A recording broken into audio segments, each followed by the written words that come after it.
Over the past few days, there's been certain thoughts and words that have just been repeating themselves in my ears, echoing in my mind, around why we relocated, why my family and I decided to relocate to the UK. And what I've been hearing in my head was, you came to the land of opportunities. This is the land of opportunities. And it's been over and over my mind. And it really got me thinking, got me looking back, tracing back why we really relocated in the first place. I know I've said before that we relocated for our children, but also for ourselves. And as I sit here making this video, I'm thinking of, the hundreds, thousands of people that are relocating everywhere else, not just the UK, but everywhere else, for different reasons whatsoever. And this video is about certain opportunities that I do feel people could capitalize on. And obviously, I know a few days ago, I made a video where I shared my sentiments around people that are relocating back home, people who have actually failed to make it abroad, make it in this country. And it's sad because some of them are friends and family, are people that we know personally. And it's really heartbreaking. And the fact that we're still here doesn't mean tomorrow we'll be here. The only difference really is on the decisions that we make, the support that we give each other as a community. And today I'm here to give support through sharing ideas and some of the opportunities that I came across that could make a difference in people's lives. That's already making difference in people's lives that I've taken that first step to say, okay, we are going down the entrepreneurship route. We are taking the route down the business route. So that's what this video is about. We are here to explore some of the businesses, entrepreneurship roles or entrepreneurship pathways or ventures that dependents can actually embark on. Why did I choose to focus on dependents? It's because they do suffer a lot, and sometimes because the main applicants, mostly because you've got a job, everything looks like revolves around you because you're the main applicant. It's your visa, you're the visa holder, you've got that job, you've got to keep the COS alive and working. Sometimes we forget about the dependent. Sometimes we feel like, oh, they're there to support us, they're there to fill in the gaps with the children and everyone else in the house, and we forget about them. But they could be very instrumental in forging stability abroad, forging successful stories, successful relocation journeys if supported fully well. And this video is about them, guys. A big welcome to my YouTube channel. Thank you so much for your love and support. My name is Florence. If you're watching us for the first time, big welcome. And do make it a point that you do subscribe to this channel, because on this platform we do talk about life in the diaspora, life abroad. We do talk about opportunities. We do talk about success, struggles, everything to do with the diaspora life, not just the UK, but everywhere else. For as long as it's abroad, we talk about it. Why I love to talk about the UK is because I relocated to the UK over 2.5 years ago. It's coming up 3 years now, and it's been a roller coaster. It's been a journey, a learning curve altogether. And I do appreciate the fact that we took this journey. Otherwise, we wouldn't have learned as much as we have about life, experienced everything, different cultures and more. So all the more reasons to stay on this channel, because you're going to experience the diaspora through our eyes. And guys, disclaimer, all the things that we share on this platform are based on our feelings, our views, and also the stories that our family and friends do share with us. So if you've got a story, a diaspora journey, a diaspora story that you want to share with us, please do get in touch. And then we can have you on this platform and we can share with the rest of the world your story, your success, your struggles, and everything else, be it you want to inspire the world. We are here to cater for that. So guys, let's get straight into it. So first and foremost, the first entrepreneurship or business idea or business venture that one could think about if they're in the diaspora, this country in particular, is home-based or online businesses. Why do I love these ones? Because most dependents, are family people. They've got children. They have got to work around children who go to school, who need care all the time, which is all the more reasons why it is so lucrative if you can do an online business. So what are some of the examples of these online businesses? Guys, everywhere you see, if you open your phone, you see Amazon selling, Shein, Temu, Etsy, everything is just being sold online. So you could actually become an affiliate marketing guru, marketing personnel, whereby you're just selling products affiliated to these brands that I have actually mentioned, and you can make a living. People are actually making a living. So again, depending on your passion, it's not necessary to say you'll be selling clothes. You could go into furniture, gadgets, clothes, everything, anything under the sun that you can think of. You can actually make money from the comfort of your home, definitely. So why I chose this one is because it works around different family dynamics. You don't have to say, oh, I can't go and pick my children because I'm at work. That means you're working online. All you need is reliable internet, a computer, and you're good to go. So that's the beauty of, you living in the first world. You can work from anywhere else. So that's a good one. Another online business that people can actually do is online tutoring. This is on the rise. I mean, from as way back as I was still in Africa, people were actually tutoring, teaching English online. Of course, when it comes to tutoring, depending on which country or which language you're tutoring, you may need to fulfill certain requirements like certification and things like that. But it's a very, very viable one. It's a timeless one because, I mean, people are looking for information. People want to be taught skills. People want to be taught languages and things like that. So if you think that is your thing, then you can actually do that from the comfort of your home. And that doesn't have to interfere with your child care or child minding needs. So guys, there's so many options. I mean, instead of people giving up and going like, okay, we can't cope, everything, we have to work around our families and children, there are options. That's why we are making this video today and sharing with you. So guys, just stay tuned because, I mean, the fifth one, you're gonna love this one, so you do stay tuned. The second one that I want to talk about is community-based businesses. I've come across people that came on a COS and their dependents have gone on to start care companies.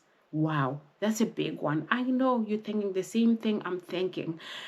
That's the beauty of it. I mean, I will share with you some of the things that you have to look at before you decide to start a business in this country. So you do stay tuned. So this business, you can start your own care company, register it with the CQC, fulfill all the requirements, of course, and be your own boss. In this country, yes, people are doing it. I've come across people who came on a COS dependents. I've come across people, Zimbabweans. Recently, I was listening to another interview where a Zimbabwean couple have actually opened their own care company. Why do I choose to talk about this? This is going to be a game changer when we share information about how can we thrive, survive, and succeed as a community, as an African community in the diaspora. Because, I mean, yes, I'll say this. As a community, we love to congregate and celebrate around struggles. Or when you find us talking about somebody struggling or somebody not coping, we love to talk about that. But then, why are we not rallying that support? Why are we not congregating around issues to do with success, issues to do with impact, issues to do with legacy building? I mean, that's what I'm about. That's what I feel community oneness should be about. So guys, that's one to look out for. Also around that, we're community-based businesses. We are talking about people that are opening child-minding businesses. Obviously, somebody will be like, whose children will I be minding? Look at all the immigrants around you. Look at all the skilled workers that you know that have got children. When you look at them, see business, see clientele. Those people do struggle. The same way you sit down and come to realize, like, I'm struggling with childcare, then offer a solution to it. What I've grown to understand, obviously, around business is opening a business is all about addressing a need, addressing a problem. So all the problems that you see, they need to be addressed, and you could be a solution to all those things, and you become a business person, you become an entrepreneur. So that's another one. The other one that I want to talk about is babysitting. Obviously, the fact that we came over does not stop reproduction. People are still starting families. People are still having children abroad here. So, I mean, it's something that you can actually look into, because why, you know pretty well, the fact that people are on skilled worker visas, they have to still go to work. So they can't like take that much gap year. They don't have families to support them. So that's where you come in. You go and you register, you go and fulfill all the requirements, of course, because I mean, you know, in this country, they don't play when it comes to children. So you have to make sure that your things are top notch, your paperwork is up to date, and your skills and all your registration that you need. And then you can see yourself really enjoying a fulfilling, balanced life where you run your own business. And by saying this, I'm not saying it's an easy thing, but I mean, everywhere I go, everywhere I see people in business. I see Black people in business, and that's inspiring. Let's draw inspiration from all those people. Let's try by all means to find our own mentors who can actually point us in the right direction to say, if you do 1, 2, 3, you could see yourself running a business in this country. It is a possibility. It is very possible. So guys, the third business that I want people to think around that dependents can actually do is the health and wellness business. Guys, I must say this is 2025, and a lot of people really are now so mindful about what they eat, how they look, healthy living, wellness, well-being. So that's where you come in if you're in a fitness enthusiast. So you could actually do this business online. I know you could be thinking like, how do I do it? But I know a lot of fitness coaches. I know I do have fitness coach friends that I do speak to support me with a few things. And obviously they are in different locations, different countries. So obviously all you need is reliable internet, and then you begin to do different programs tailor-made for different clientele in different places altogether. Why do I say this is viable? Again, you get to do this from the comfort of your home, and this does not require much for as long as you're skilled, for as long as you're passionate about it.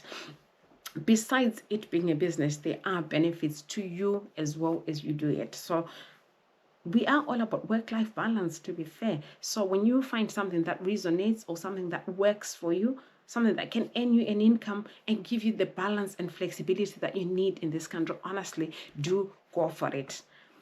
And I mean, I am about us enjoying life while we are abroad, instead of like just sulking and being miserable. There are other things that we can do. There are other decisions that we can take that will allow us to really enjoy life, be able to travel, be able to enjoy the flexibility of living abroad and enjoying at the same time. So I mean, I've been speaking to like fitness people, fitness coaches, and they were like, we've got clientele all over the world. So they work like around the clock. They work 24 hours, because I mean, you could have clientele who are in America, different time zone altogether, Africa, Australia, Asia, everywhere else. And this you can do round the clock. So you're not really confined to say, but what if my clients are busy at this time of the day or anything? You can do it round the clock, and it does work. Also, the other one that I want to talk about, the fourth one, is import and export. Guys, don't sleep on this one. I'm going to say much about this one because I mean, I've seen it work. I know when I came initially, obviously I would go to like all the shops that you know, Lidl, Morrison's and the like. I couldn't relate with most of the stuff, especially food-wise, that I would find in there. I had no clue whatsoever, and they didn't taste like home.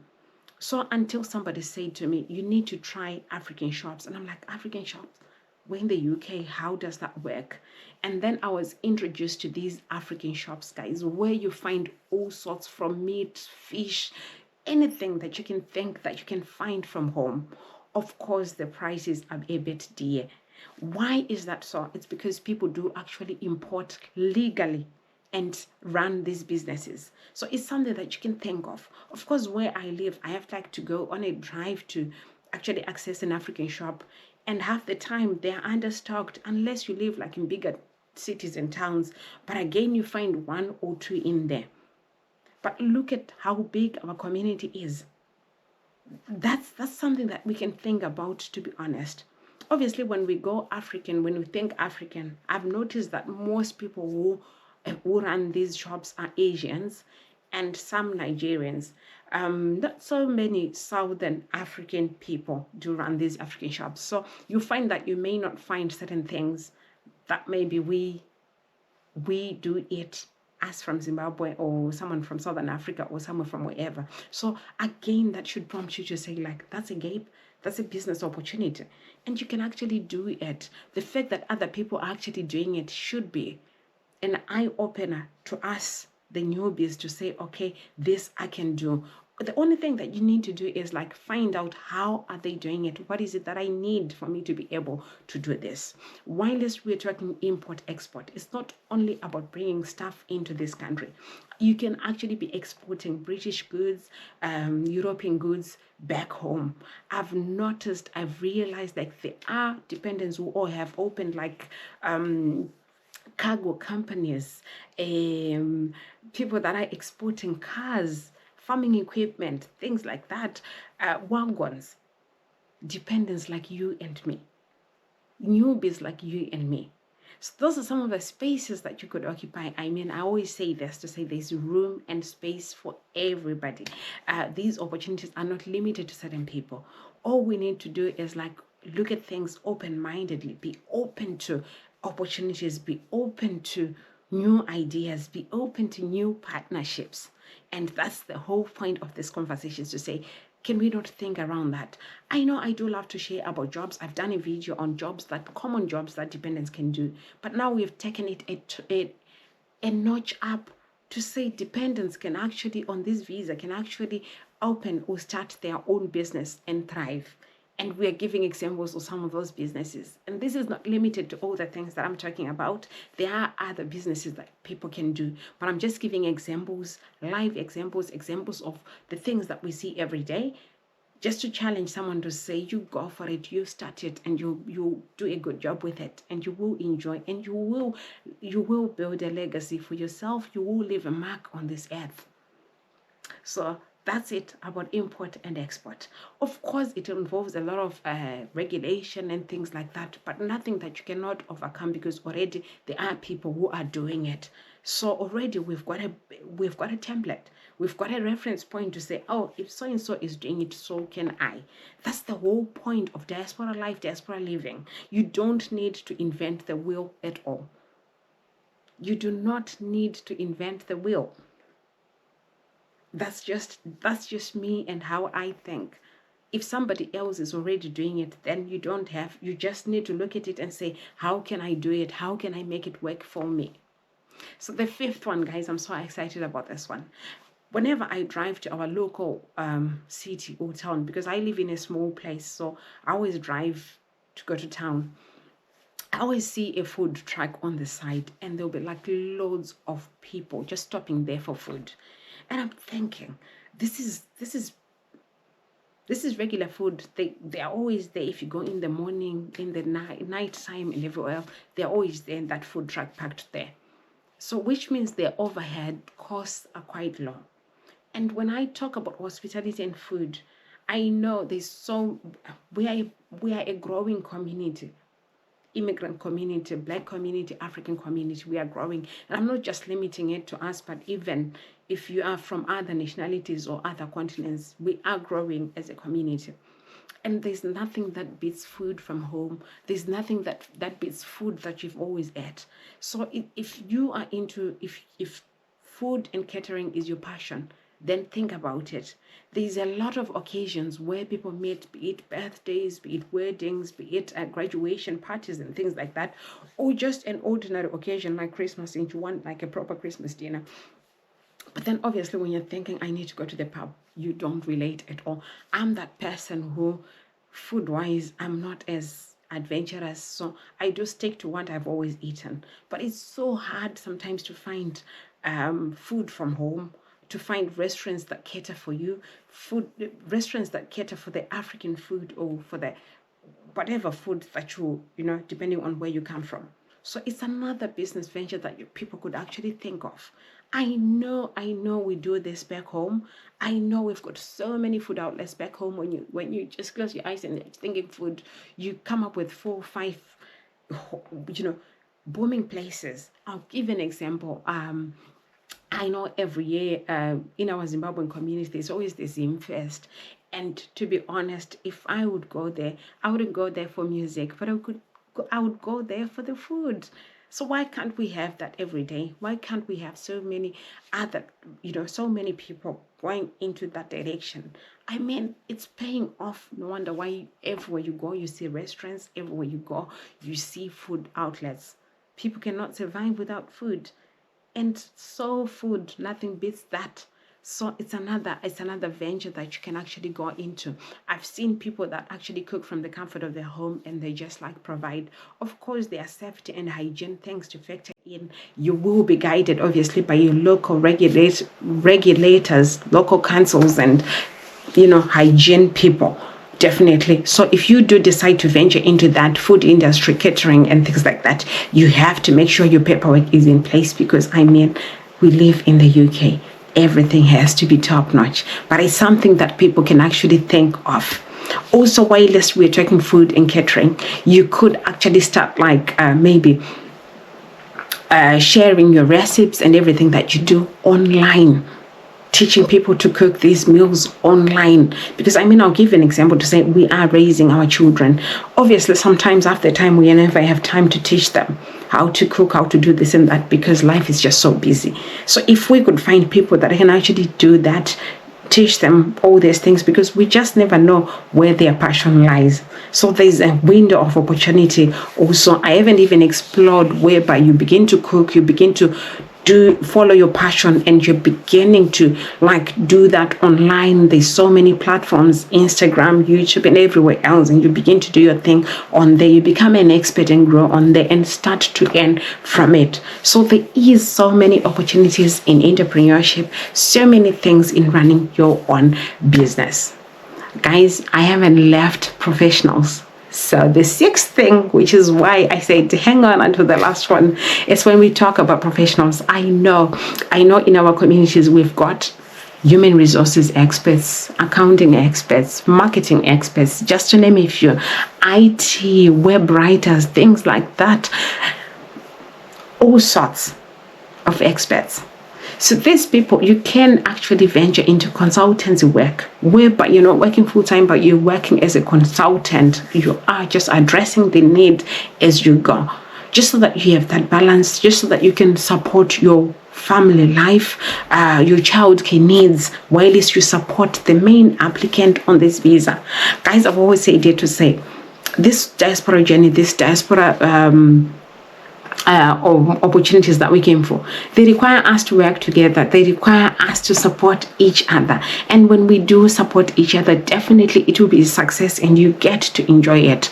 It's one of the things, obviously, I love to talk to people that have always been in this country for longer, and I always ask them, what's your secret? What is it that you have been doing for the past 20 years that have made you succeed like this, enjoy life like this? And one of the things that they always mention is the fact that you got to work together. You got to support each other. And the best way to support each other is when both of you are doing the things that you enjoy, when both of you do the things that allows you the flexibility to also have life for yourself, also enjoy life. And there is never anything that can be beat doing or running your own business, because you get to do things in your own time. You are in control. So that gives you the flexibility. But guys, we cannot talk about all these opportunities without mentioning some of the key things that one has to think about if they're thinking, I want to start a business. Obviously, first and foremost, I'll just give you a quick rundown before I end this video, because it's important that we are guided. First and foremost is to do your research around markets and competition. What is it that you want to venture into, and what's the competition like? It's very, very important, because you stand guided in terms of, okay, will I be able to thrive, or do I need to maybe move to a different location altogether? So you do your research first before you just open that business. The second thing, obviously, is to look at your visa conditions. We are on a visa that has got its own do's and don'ts, that has got its own restrictions. So obviously, I'm on a skilled worker visa, my husband and I. So I know much about that one, but people are on different visas altogether. So the other thing that you need to bear in mind is, what does your visa say about you running your own business, you starting your own company in the UK? So bear in mind that. The third thing that one has to bear in mind, right, is obviously all the regulations that we've spoken about, local authority regulations, national guidelines, health and safety guidelines around the business that you want to venture into. It's very, very important that you stand guided, that you tick all the boxes and you know you're compliant before you kick off that business. It's very, very key and it's important. The fourth thing that one has to be in mind is definitely you've done all that. You've decided this is what I want to do. You know the regulations, you know your visa requirements, you know about your market and everything else. Definitely go for funding. I know in this country, I've spoken about it in my previous videos to say this country is one of those countries that favor entrepreneurship, in the sense that they actually support entrepreneurs, they support small businesses regardless of your immigration status. For as long as you've got a right to work, right to live and reside in this country, then definitely you could access funding. So definitely access funding. This could be like in terms of loans and other facilities. Then do access those and you could see yourself really setting up a beautiful business. I mean, why I believe in this so much is because I do see a lot of these small businesses run by Asians, run by West Africans, and not that I'm saying anything, but I'm just drawing inspiration from those people. I see people that have set up like car washes. I see people that have set up like food outlets and things like that. So that tells you it's doable. I'm not even talking about like care companies. So many of them are run by immigrants. So it's a sign that it's doable and you and I can also do it. Above everything, guys, above everything, the last thing that you need definitely to check on is your time and commitment to it. Definitely, guys, you will see yourself succeed. And so, guys, let's not limit ourselves to say I work in a warehouse, I work this and that. I've got nothing against that, but there are other opportunities. And guys, do stay tuned on this channel, because we are 2025, we are exploring opportunities in detail, opportunities to succeed in the diaspora, opportunities and spaces. And guys, watch out on this channel, because we are going to be bringing more and more. So guys, that's all I had for you in this video, and I'll see you in our next video, guys. Bye.